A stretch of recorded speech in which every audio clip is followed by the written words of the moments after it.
Magandang araw po, welcome po sa aking channel, Love9 TV. Patalasasan po, meron po ba kayong mga properties na napapabayaan or non-performing assets? Plan nyo ibenta, pero wala kayong oras sa pagbenta nito. Kung ito'y pagkakatiwala nyo po sa amin, tawag lang po kayo sa aking numero. Usap po tayo, gawa ko po ng video for free. Yes, libre po, wala po kayong babayaran. Tutulungan pa namin kayong mabenta ang inyong property. Kami na po bala sa marketing, sa boosting or paid ads. Even sa tripping, hindi na po kayo mapapagod sa pag-entertain ng mga buyers. Kami na po bala sa lahat. Tawag lang po kayo. Nandito po tayo ngayon sa Tagaytay kung saan meron po tayong bagong video presentation. Isang 3-story house and lot na may lot area na 430 square meters. Ito po ay corner lot at ang bahay naman ay may floor area na 580 square meters. May 6 bedrooms with own toilet and bath. Yung master's bedroom po ay may walk-in closet at jacuzzi. Ang maid's room at driver's room ay may kanya-kanyang toilet and bath. Then meron din pong motor room sa basement, sister tank with water supply. Ang swimming pool po ay may sukat na 10 by 5 meters at 5 feet ang lalim at meron din pong waterfalls. Meron pong dirty kitchen, laundry area o service area. Sa covered car garage naman ay kakasya dalawang SUV. Meron po itong malaking storage. Then sa entrada naman, meron pong koi fan. May foyer, powder room, living, dining, kitchen, at poolside veranda na meron pong outdoor shower room at toilet. Sa second floor naman po ay meron pong another family living room, then dining area with its own powder room at mini balcony. Sa third floor naman po ay may dalawang malaking kwarto na may sariling toilet and bath and linen room with spacious game room, family room, convertible for office room. Ang flooring po ay Nara wood planks, buong flooring hanggang attic. Even staircase ay Nara. Then mulawin hardwood din po ang handrailing. Then yung kitchen countertop naman po hanggang toilet countertop ay hardwood mulawin ang ginamit nila. Breakfast nook, ganun din po, mulawin hardwood. Then lahat ng pintuan ay made of Nara. All windows and sliding doors are PVC.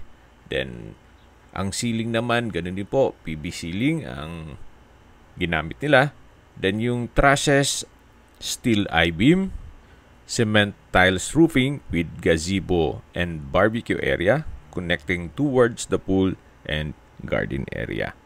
Yan po ang kagandahan pag arkitekto po ang may-ari. At ito po yung last project na niya, kaya hindi po tinipid. Ito pong pasad ay naka-natural stone cladding. May wall-mounted lamppost. At dito sa kabilang side naman ay yung covered car garage na kung saan kakasya po ang dalawang sasakyan. Yan po yung main door at mamaya po pasok tayo dyan. Check po natin dito sa labas. Dito po ay parte po ito ng fish pond na kung saan meron pong maliit na bridge. So mula po dito hanggang dito sa kabilang side ang fish pond. So nakatago po mga isda kaya wala po tayong makita sa ngayon. Mula po dito, lilipat naman po tayo dito sa may poolside. Dito po sa side garden ay may sari-saring ornamental plants at ang buong 430 square meters ay nakabakod na po yan at mataas po ang concrete fence. Maisingit ko lang po, ito pong property ay nasa Barangay Road. Wala po ito sa loob ng subdivision. Kaya wala pong restrictions at wala po kayong monthly na homeowners association dues. Ito po yung nasa mataas na lugar. Ang estimated elevation above sea level ay 1,840.9 feet. Napakatahimik po ng lugar, sariwang hangin, at malamig po ang klima. Kaya napakaganda po nito para sa inyong retirement o bahay bakasyunan.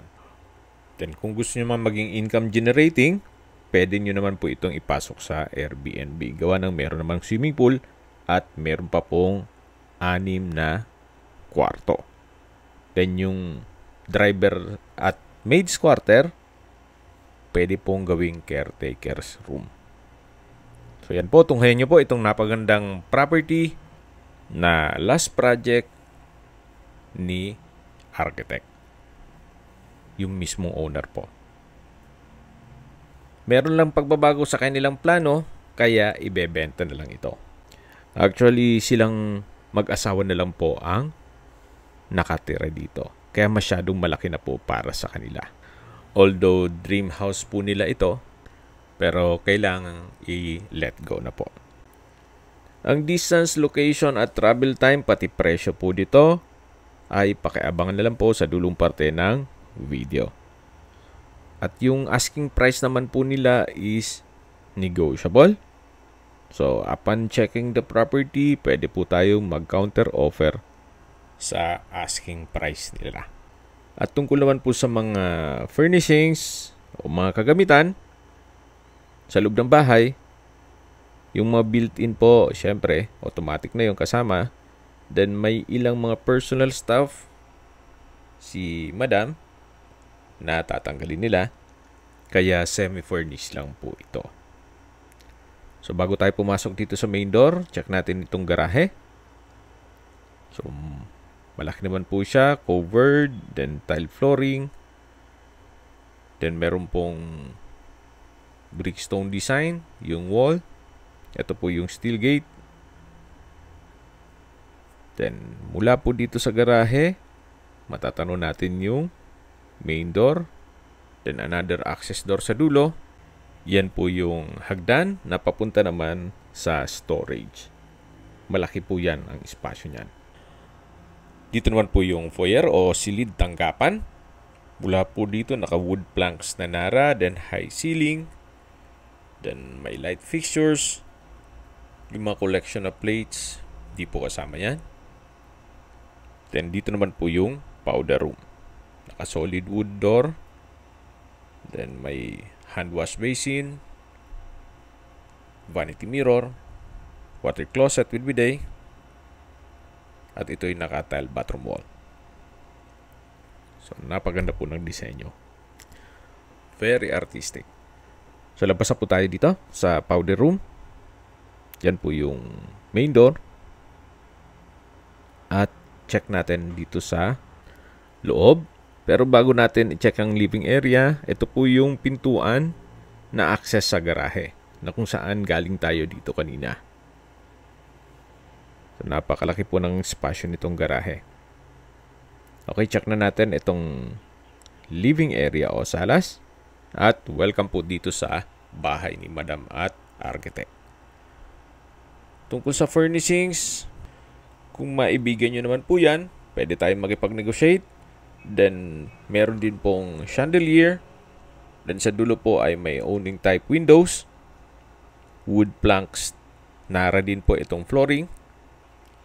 So, buong flooring po ay nara wood planks. At lipat na po tayo dito sa dining area. Nakakasya po ang 8-seater dining set. At dito naman po yung formal kitchen. Ang breakfast nook at kitchen countertops ay naka-solid wood. Then meron pong wall-mounted kitchen cabinet at storage ng kitchen utensils.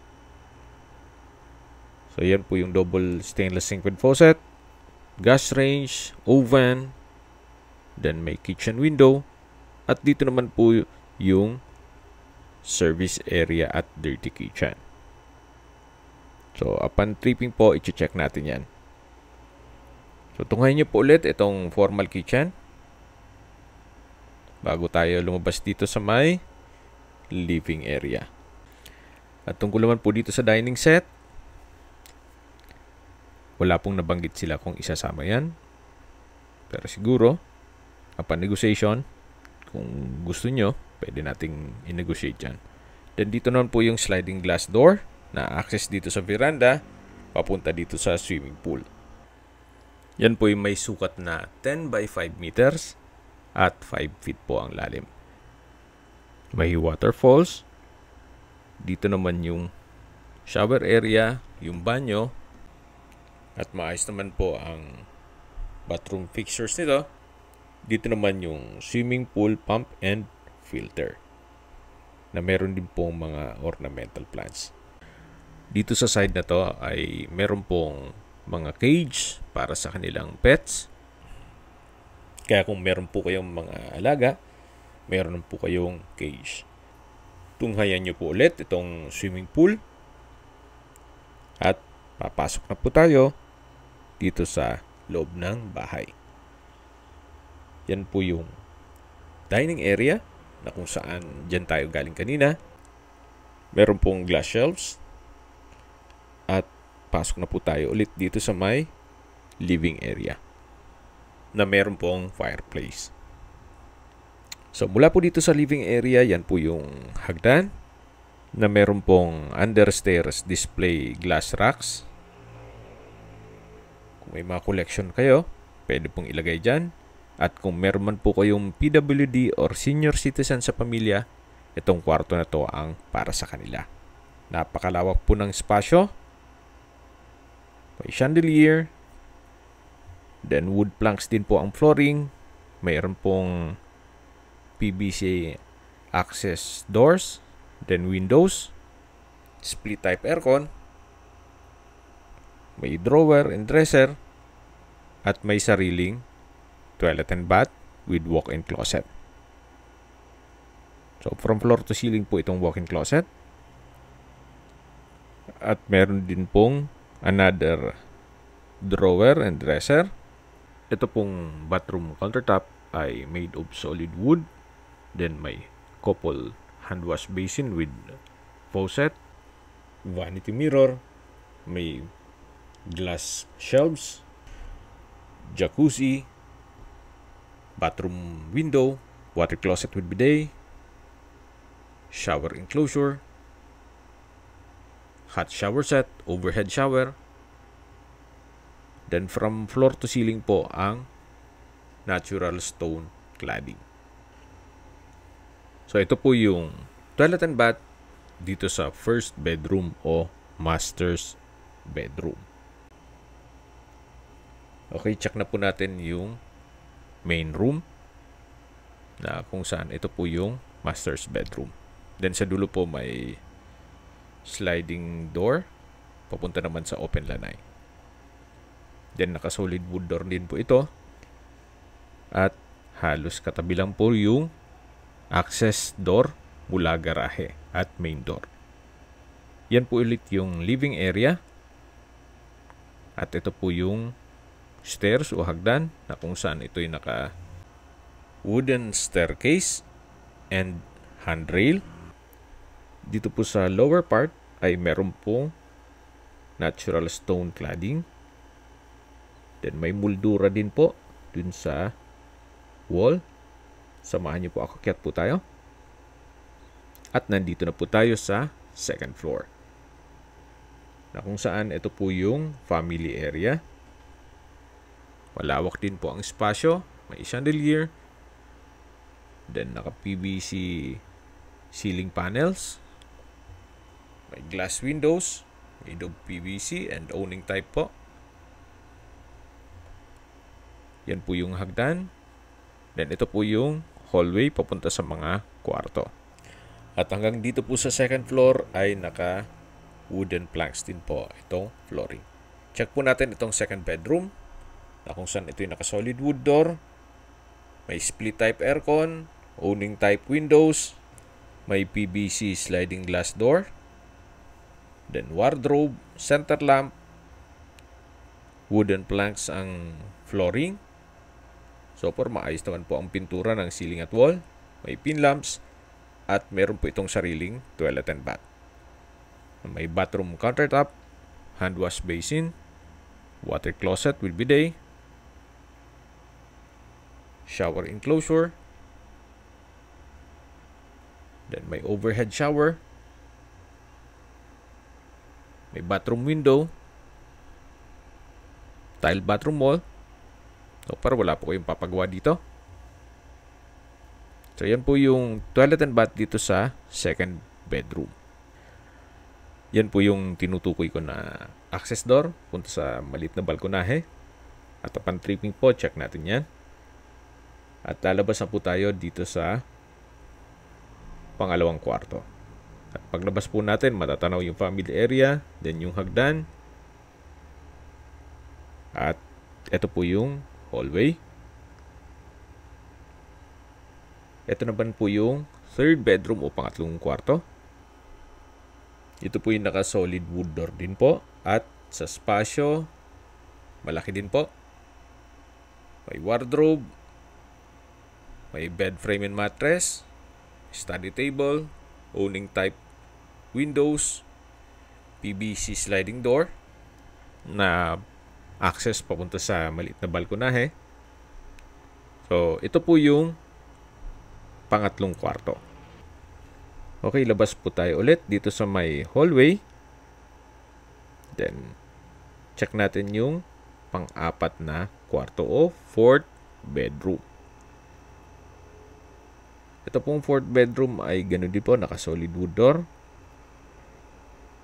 Then, sa spasyo, halos same size lang din po dun sa mga naunang kwarto. May owning type dash window. May wardrobe, bed frame and mattress. At may sariling toilet and bath. Na maayos naman po ang toilet fixtures. So labas po ulit tayo dito sa pang-apat na kwarto. Then mula po dito, meron pong hagdan. Papunta yan sa third floor. At dito naman po yung altar na meron pong drawer. Then display cabinet.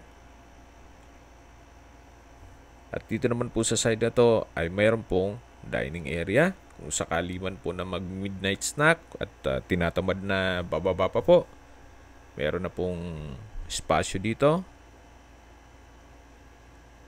Then may powder room dun sa dulo. Then may mga customized owning type windows. Ito po yung powder room. May bathroom countertop, water closet with bidet. At mula po dito sa may dining area, meron pong access dito sa balkonahe. Actually, kung malaking pamilya talaga kayo, pwede po ito for another room. So, depende po yan sa inyo kung ano magiging purpose niyo dyan. So, ito na po yung hagdan na papunta naman sa third floor. Naka-solid wood staircase and the handrail. So, same design lang po nun sa hagdan sa baba. At nandito na po tayo sa third floor. Ito pong side na to ay pwedeng gawing office. So, sa ngayon, nilagyan nila ng bed frame and mattress na pwedeng tulugan kung sakali talagang maraming bisita. Yan po yung hagdan kung saan tayo galing kanina. At dito naman po yung hallway. Check na po natin itong pang 5 kwarto. So sa spasyo, malaki naman po siya. Then may bed frame and mattress, bedside table, PVC ceiling, may wardrobe, meron pong sariling toilet and bath kung saan maayos naman po ang toilet fixtures nito. May bathroom countertop, vanity mirror, hand wash basin. Halos same setup lang po ng mga nauna. Then may overhead shower at water closet with bidet. So ito po yung toilet and bath ng 5th bedroom. So labas po tayo para check natin yung pang 6 na kwarto. Ito pong pang-anim na kwarto ay naka-solid wood door din po ito. Napakalaki din po ng espasyo. May wardrobe, may bed frame and mattress, bedside table, customized glass windows, wood planks flooring, split type aircon, PVC ceiling panels, at mayroon pong sariling toilet and bath na may bathroom countertop, hand wash basin, vanity mirror, may water closet with bidet, shower enclosure, tile bathroom wall, overhead shower, at may hot shower set. So, ito po yung toilet and bath ng 6th bedroom. Yan po, tunghayin nyo po. Meron din po palang chandelier at drawer and dresser. Sa labas na po tayo. Dito po sa isang pintuan, ito po ay stock room. Actually, pwedeng another room na naman to eh.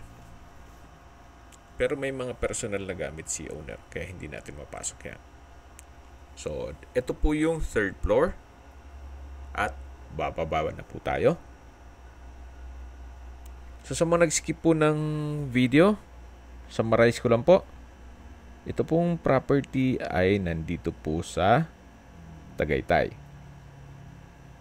May total lot area po ito na 430 square meters at ito'y corner lot.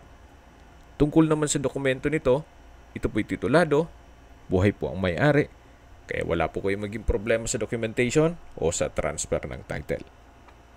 Ito pong buong bahay ay may usable floor area na 580 square meters. Meron po itong 6 na kwarto with own toilet and bath. Then, meron din pong maids at driver's quarter na may sariling toilet and bath. Ang garahe po nito ay kakasya ang 2 sakyan. Then, ang swimming pool naman po ay may 10 by 5 meters ang sukat at nakabakod na po buong property. Hindi po ito nasa loob ng subdivision, kaya wala po kayong babayaran na monthly dues at wala pong restrictions. Kaya kung sakali po na gusto nyo maging income generating itong property na to, pwede nyo pong ipasok sa Airbnb o staycation business. Sa distance, location at travel time portion na po tayo. So mula po sa Tagaytay City Market, ang distance is 1.7 kilometers at ang travel time is 4 minutes. Mula naman po sa Picnic Grove, isa sa tourist spots dito sa Tagaytay, ang distance is 3.3 kilometers at ang travel time is 6 minutes. Mula naman po sa Tagaytay Rotonda, ang distance is 2.2 kilometers at ang travel time is 4 minutes. Kompleto na po doon gaya ng malls, hotels, restaurants, banks, schools, church, at hospital. At yan po yung like kong binabanggit sa inyo na dapat nyo i-consider sa paghanap ng property, yung meron pong malapit na hospital. Hindi ko naman po sinasabing sakitin kayo. Yan naman po for emergency purpose lang naman. Mula naman po sa Calac Silang Interchange, ang distance is 16.8 kilometers at ang travel time is 27 minutes. Kung manggagaling naman po sa Manila o sa airport, ang distance is 60.5 kilometers at ang travel time is 1 hour and 28 minutes. Okay, sa presyo na po tayo. Binebenta po ito ni owner sa halagang 35 million pesos net. Ibig pong sabihin, si buyer na po ang sasagot sa lahat ng taxes at expenses with regards to documentation. Kung may mga katanungan po kayo, tawag lang po kayo sa aking numero.